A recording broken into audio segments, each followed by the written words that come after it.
2020년 4월 25일 토요일 새벽 예배를 함께 드리도록 하겠습니다. 다 함께 사도신경 하시겠습니다. 전능하사 천지를 만드신 하나님 아버지를 내가 믿사오며 그 외아들 우리 주 예수 그리스도를 믿사오니 이는 성령으로 잉태하사 동정녀 마리아에게 나시고 본디오 빌라도에게 고난을 받으사 십자가에 못 박혀 죽으시고 장사한 지 사흘 만에 죽은 자 가운데서 다시 살아나시며 하늘에 오르사 전능하신 하나님 우편에 앉아 계시다가 저희로서 산자와 죽은 자를 심판하러 오시리라. 성령을 믿사오며 거룩한 공예와 성도가 서로 교통하는 것과 죄를 사하여 주시는 것과 몸이 다시 사는 것과 영원히 사는 것을 믿사옵나이다. 아멘. 우리 다 함께 찬송가 423장 함께 찬양하시겠습니다.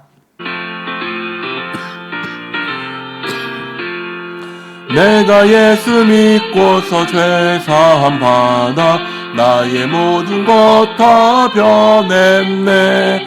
지금 내가 가는 길 천국길이요 주의 피로 내 죄가 씻겼네. 나의 모든 것 변하고 그 피로 구속 받았네. 하나님은 나의 구원 되시오니 내게 정죄함 없겠네. 주님 밝은 빛 되사 어둠에 치니 나의 모든 것 다 변했네. 지금 내가 주 앞에 온전케 됨은 주의 공로를 의지함일세. 나의 모든 것 변하고 그 피로 구속 받았네. 하나님은 나의 구원 되시오니 내게 정죄함 없겠네. 내게 성령이 임하고 그 크신 사랑 나의 맘에 가득 채우며 모든 공포 내게서 물리치시니 내 맘 항상 주 안에 있던 날. 나의 모든 것 변하고 그 피로 구속 받았네. 하나님은 나의 구원 되시오니 내게 정죄함 없겠네. 아멘. 오늘 함께 읽을 하나님 말씀은 에스겔서 43장 1절에서 27절까지 말씀입니다. 에스겔서 43장 1절에서 43절까지 말씀입니다. 앞에 화면에도 말씀이 나오니까요. 우리 한 목소리로 함께 기도하겠습니다. 그 후에 그가 나를 데리고 문에 이르리니 곧 동쪽을 향한 문이라. 이스라엘 하나님의 영광이 동쪽에서부터 오는데 하나님의 음성이 많은 물소리 같고 땅은 그 영광으로 말미암아 빛나니 그 모양이 내가 본 환상 곧 전에 성읍을 멸하러 올 때 보던 환상 같고 그 발 강가에 보던 환상과도 같기로 내가 곧 얼굴을 땅에 대고 엎드리더니 여호와의 영광이 동문을 통하여 성전으로 들어가고 영이 나를 들어 데리고 안뜰에 들어가시기로 내가 보니 여호와의 영광이 성전에 가득하더라. 성전에서 내게 하는 말을 내가 듣고 있을 때 어떤 사람이 내 곁에 서 있더라. 그가 내게 이르시되 인자야 이는 내 보좌의 처소 내 발을 두는 처소 내가 이스라엘 족속 가운데 영원히 있을 곳이라. 이스라엘 족속 곧 그들과 그들의 왕들이 음행하며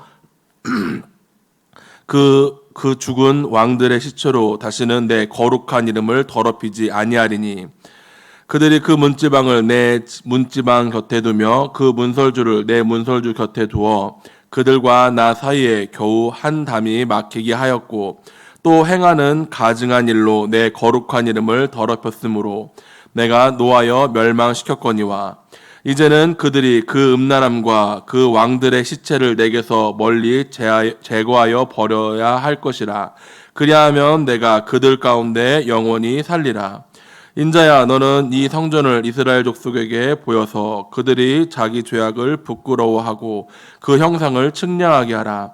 만일 그들이 자기들의 행한 모든 일을 부끄러워하거든 너는 이 성전의 제도와 구조와 그 출입하는 곳과 그 모든 형상을 보이며 또 그 모든 규례와 그 모든 법도와 그 모든 율례를 알게 하고 그 목전에 그것을 써서 그들로 그 모든 법도와 그 모든 규례를 지켜 행하게 하라.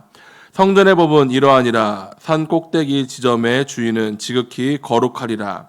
성전의 법은 이러하니라.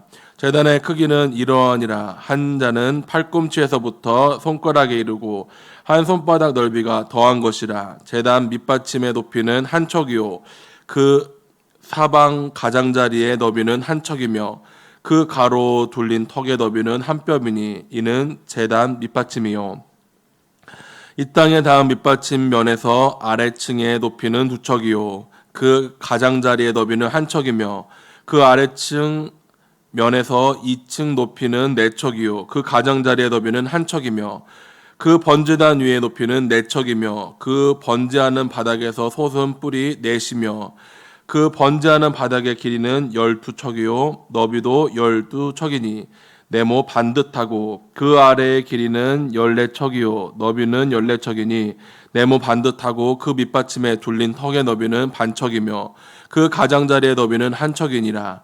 그 층계는 동쪽을 향하게 할지니라.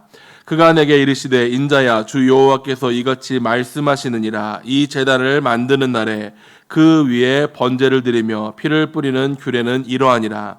주 여호와의 말씀이니라. 나를 가까이하여 내게 수종두는 사독의 자손 레위 사람 제사장에게 너는 어리 수송아지 한 마리를 주어 속죄물을 삼되 내가 그 피를 가져다가 제단의 네 뿔과 아래층 네 모퉁이와 사방 가장자리에 발라 속죄하여 제단을 정결하게 하고 그 속죄물의 수송아지를 가져다가 성전의 정한 초소 곧 성소 밖에서 불사 지르며 다음 날에 흠없는 수염소 한 마리를 속죄제물로 삼아 드려서 그 제단을 정결하게 하기를 수송아지로 정결하게 함과 같이 하고 정결하기를 마친 후에는 흠없는 수송아지 한 마리와 때 가운데서 흠없는 수장 한 마리를 들이되 나 여호와의 앞에 받들어다가 제사장은 그 위에 소금을 쳐서 나 여호와께 번제로 드릴 것이며 7일 동안은 매일 염소 한 마리를 갖추어 속죄물로 삼고 또 어린 수송아지 한 마리와 때 가운데서 수장 한 마리를 흠없는 곳으로 갖출 것이며 이같이 7일 동안 제단 일을 위하여 속죄제를 드려 정결하게 하며 드릴 것이요 이 모든 날이 찬 후 제8일과 그 다음 날에는 제사장이 제단 위에서 너희 번제와 감사제를 드릴 것이라. 그리하면 내가 너희를 즐겁게 받으리라. 주 여호와의 말씀이니라. 아멘.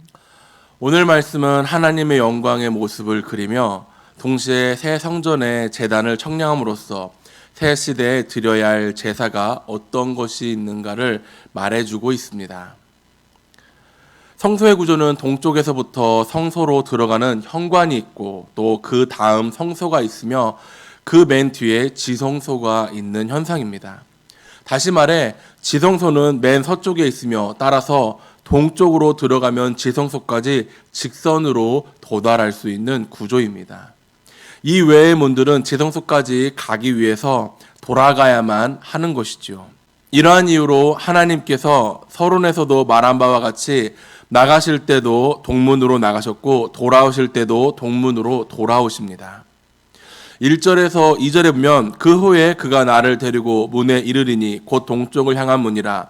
이스라엘 하나님의 영광이 동쪽에서부터 오는데 하나님의 음성이 많은 물소리 같고 땅은 그 영광으로 말미암아 빛나니. 이는 이스라엘이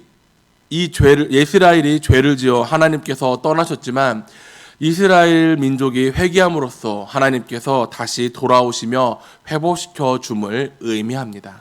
동문으로 나갔다 동문으로 다시 돌아오는 하나님의 영광이 좌정하시어 여호와의 영광이 전 안에 가득하였습니다. 하나님의 영광이 온 성전 안에 가득했음을 의미합니다. 이 사실은 하나님의 영광이 거룩하고 완전하고 강력하시어 하나님의 성전, 곧 하나님의 백성들 가운데 충만히 거하신다는 것을 상징적으로 나타내 주고 있기도 합니다. 실로 하나님께서는 지금 자신의 백성들이 계시는 곳마다 충만하게 임재하심을 생각해야 합니다. 4절에서 5절에 보면 여호와의 영광이 동문을 통하여 성전으로 들어가고 영이 나를 들어 데리고 안뜰에 들어가시기로 내가 보니 여호와의 영광이 성전에 가득하더라. 오늘 말씀을 보면 다시 돌아오신 하나님의 영광은 떠나지 아니하시고 영원히 계심을 말씀하고 있습니다. 다시 오신 하나님의 영광은 이전처럼 하나님의 백성을 떠나지 아니하시고 자기 백성들과 영원히 함께 거하신다는 의미가 있습니다. 실제로 예수 그리스도로 말미암아 자기 백성들에게 되돌아오신 하나님께서 다시는 떠나지 아니하시고 영원히 우리와 함께함을 우리는 기억해야 합니다. 우리가 첫 번째 기도 제목 삼기를 원하는 것은 나와 늘 함께 하시는 하나님을 고백하며 사는 내가 되기를 간절히 소망합니다. 코로나로 인해 교회를 바라보는 시선이 곱진 않지만 하나님께서 나와 함께 하심을 믿음으로 고백하시는 저와 우리 사랑하는 성도님들이 되기를 바랍니다. 하나님께서 나를 먼저 택하여 주신 이유는 바로 내가 하나님의 도구로서 쓰임 받기 위함입니다. 다시 말해 하나님께 영광 돌리기 위함이지요. 하나님을 증거하며 사는 삶, 하나님을 나타내며 사는 삶이 되기를 간절히 바랍니다. 우리가 그렇게 행할 때 하나님께서 우리와 함께 하여 주심을 기억하는 우리 성도님들이 되기를 소망합니다. 하나님의 긍휼과 사랑과 권능에 의하여 이제 새 언약에 있는 사람들은 하나님의 백성이 되었습니다. 그러나 그렇다 해서 그들이 아무것도 하지 않는 것은 아닙니다. 오히려 그들은 옛 언약보다 더 하나님께 충성해야 하는 것이죠. 오히려 그들은 그 구원을 위해서가 아니라 구원받은 은혜에 대한 모습 가운데 우리가 그 모습을 나타내어줘야 되는 믿음의 모습이 있어야 한다는 것이죠.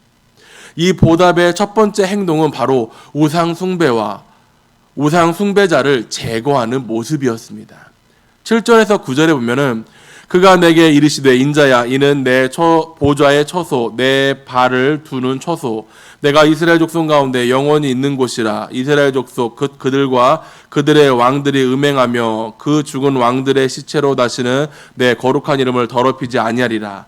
그들이 그 문지방을 내 문지방 곁에 두며 그 문설주를 내 문설주 곁에 두어서 그들과 나 사이에 겨우 한 담이 막히게 하였고 또 행하는 가증한 일로 내 거룩한 이름을 더럽혔으므로 내가 노하여 멸망시켰거니와. 이제는 그들이 그 음란과 그 왕들의 시체를 내게서 멀리 제거하여 버려야 할 것이라. 그리하면 내가 그들 가운데 영원히 살리라. 하나님의 백성은 하나님만을 섬기는 자로서 마땅히 우상을 버려야 하며 또 우상 숭배를 하는 그 모습들을 그러한 자들을 오히려 우리는 제거해야 한다는 사실을 우리는 기억해야 합니다. 또 회개가 없이는 죄 용서함이 실제적으로 이루어지지 않습니다.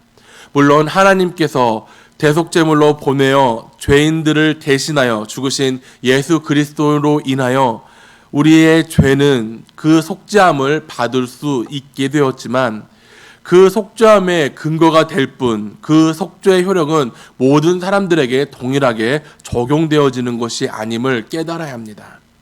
그 속죄의 효력은 오직 하나님 앞에서 자기의 죄를 고백하는 자들에게만 미친다는 사실이죠.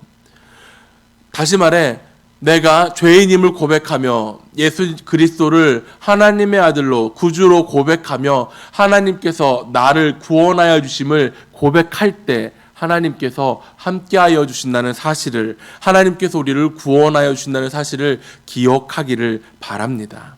따라서 새 언약 하에 있는 자들도 죄를 고백해야 되며 회개해야 된다는 사실을 우리는 기억해야 합니다. 두 번째 기도 제목 삼기를 원하는 것은 하나님 앞에 늘 내가 죄인임을 고백하며 회개하며 사는 내가 되기를 바랍니다. 저는 늘 기도할 때마다 회개 기도를 먼저 합니다. 아무리 노력해도 아무리 죄를 짓지 않으며 살아가려 한다 할지라도 우리는 죄인이기에 죽을 수밖에 없는 죄인의 모습이기에 늘 하나님 앞에 우리의 죄를 고백해야 합니다. 또한 우리가 그 죄를 고백할 때 그저 수박 겉핥기 같은 그저 무늬만 회개, 가식적인 회개, 그저 남들이 들을까 봐 하는 회개가 아니라 진정으로 하나님 앞에 나의 모든 죄를 드러내며 나의 깊은 그 죄성까지도 하나님 앞에 고백하는 우리 사랑하는 성도님들이 되기를 간절히 소망합니다. 이제 말씀을 마치고자 합니다. 불순물을 제거하는 가장 좋은 방법은 그 불순물을 닦아내는 것이 아니라 다른 것을 채우는 것입니다. 하나님께서는 지금도 자신의 거룩한 영광을 우리의 삶 가운데 가득 차기를 원하십니다. 우리가 하나님께 죄인임을 인정하며 하나님께 고백하며 내 안에 하나님이 되돌아오기를 원하신다면 하나님께서 내 안에 성령으로 충만하게 이끌어 주심을 믿음으로 고백할 수 있기를 간절히 바랍니다. 코로나로 인하여 교회에 제대로 나오고 있지는 못하지만 이렇게 영상으로 예배하고 있지만 영상 예배임에도 불구하고 하나님께서 그 예배 드리는 그 자의 마음을 예배 드리는 우리들의 모습을 기뻐 받으시고 그 자리가 예배의 자리임을 은혜의 자리가 됨을 기억하기를 바랍니다. 우리가 해야 할 일은 바로 이런 어려운 상황 가운데서 하나님께서 이 상황을 빨리 지나가게, 우리가 이 상황 가운데서 우리들을 건져내게, 우리가 하나님 안에서 우리가 성령 안에 충만한 우리들이 되게 달라고 하나님 앞에 부르짖어 기도하는 모습임을 기억하기를 간절히 소망합니다. 세 번째 기도 제목 삼기를 원하는 것은 성령님께서 내 안에 가득 차기를 바라는 내가 되기를 바랍니다. 늘 주님과 소통하며 주님께 매달릴 때 성령님께서 역사하여 주실 것입니다. 붙들어 주실 것입니다. 은혜로 채워 주실 것입니다. 나와 항상 동행하여 주실 것입니다. 성령님의 임재 가운데 살아가는 저와 우리 사랑하는 성도님들이 되기를 간절히 소망합니다. 어제 교회에 이제 가승인을 위한 실사 점검이 있었습니다. 이제 곧 가승인이 떨어질 것이고 이제 교회가 조금 더 이제 많은 사람들이 또 많은 교육부서들이 온전한 모습을 갖추고 예배에 준비하는 모습으로 갖춰질 것입니다. 하지만 아직 코로나로 인하여 우리의 예배의 모습이 온전치 못하고 있음을 생각해 봅니다. 우리 사랑하는 성도님들께서 우리 교회를 위해 이 나라 민족을 위해 전 세계를 위하여 이 코로나가 하루속히 지나가며 다시금 이제 거리두기가 끝나고 우리가 정말 우리가 원하는 교회에 나와 함께 찬양하며 예배하며 영광 돌릴 수 있도록 하나님께 이 상황을 이 때를 빨리 허락하여 달라고 기도하는 저와 우리 사랑하는 성도님들이 되길 간절히 소망합니다. 제가 중등부를 담당하고 있지만 저도 중등부 아이들을 위해 그렇게 늘 기도하고 있는데 우리 사랑하는 성도님들께서도 정말 함께 기도로 나아가시기를 간절히 소망합니다. 함께 기도하시겠습니다. 사랑하는 주님, 오늘도 이 새벽에 영상 예배로 하나님께 영광 돌릴 때 하나님 기뻐 받아주시고 비록 우리가 교회에 모여 함께 예배하지 못하지만 이렇게 영상으로나마 예배드리고 있지만 하나님께 진정으로 예배하는 예배자가 되어질 수 있도록 비록 영상 예배이지만 하나님께 이 예배를 통하여 영광 돌릴 때 하나님께서 기뻐 받아주시고 정말 그 예배 드리는 그 예배자의 모습으로 하여금 하나님께서 한량없는 은혜를 부어주심을 깨닫는 저와 우리 사랑하는 성도님들이 될 수 있도록 하나님 함께하여 주시옵소서. 코로나로 인하여 아직까지도 이렇게 영상으로 예배하고 있지만 분명 주님께서 그 계획하신 가운데 우리를 향한 그 계획하심이 있음을 고백하오니 주여 하루속히 이 어려운 때가 지나갈 수 있도록 다시금 주님의 전에 모여 하나님을 찬양하며 하나님의 말씀을 들으며 하나님께 영광 돌릴 수 있도록 주여 인도하여 주시옵소서. 모든 것 주께 맡기오며 사랑에 많으신 주 예수 그리스도의 이름으로 간절히 기도드립니다. 아멘.